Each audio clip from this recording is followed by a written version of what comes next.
एक व्यक्ति नदी में कूदकर आत्महत्या करने का विचार कर रहा था। वर्षा के दिन थे और नदी पूरे उफान पर थी। आकाश में बादल घिरे थे और रह रह कर बिजली चमक रही थी। वो शख्स काफी धनी व्यक्ति था, लेकिन अचानक हुए घाटे से उसकी सारी संपत्ति चली गई। उसके भाग्य का सूरज डूब गया था। चारों ओर निराशा ही निराशा थी और भविष्य नजर नहीं आ रहा था। उसे कुछ सूझ नहीं रहा था कि क्या करे, तो उसने स्वयं को समाप्त करने का विचार कर लिया और नदी में कूदने के लिए जैसे ही चट्टान के छोर पर खड़ा होकर वह अंतिम बार ईश्वर का स्मरण करने लगा, तभी दो बुजुर्ग परंतु मजबूत बाहों ने उसे रोक लिया। बिजली की चमक में उसने देखा कि एक वृद्ध साधु उसे पकड़े हुए है। उस वृद्ध ने उससे निराशा का कारण पूछा और किनारे लाकर उसकी सारी कथा सुनी।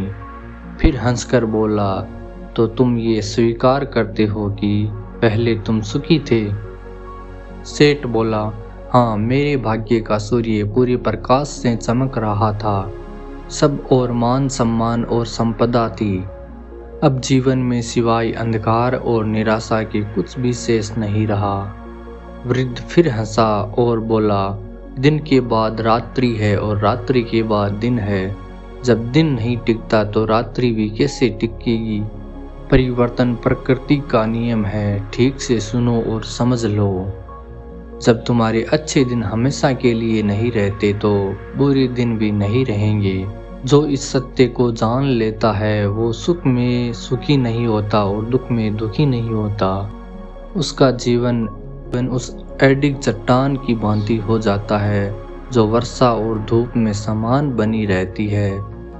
सुख और दुख जो समभाव से ले, समझ लो कि उसने स्वयं को जान लिया। सुख दुख तो आते जाते रहते हैं, यही प्रकृति की गति है।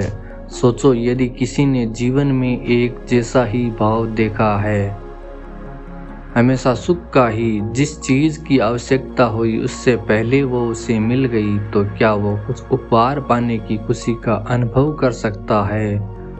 दुख न आए तो सुख का स्वाद क्या होता है, ये कोई कैसे जाने? इसलिए जीवन में सुख और दुख दोनों जरूरी है। जो इस शाश्वत नियम को जान लेता है उसका जीवन बंधनों से मुक्त हो जाता है।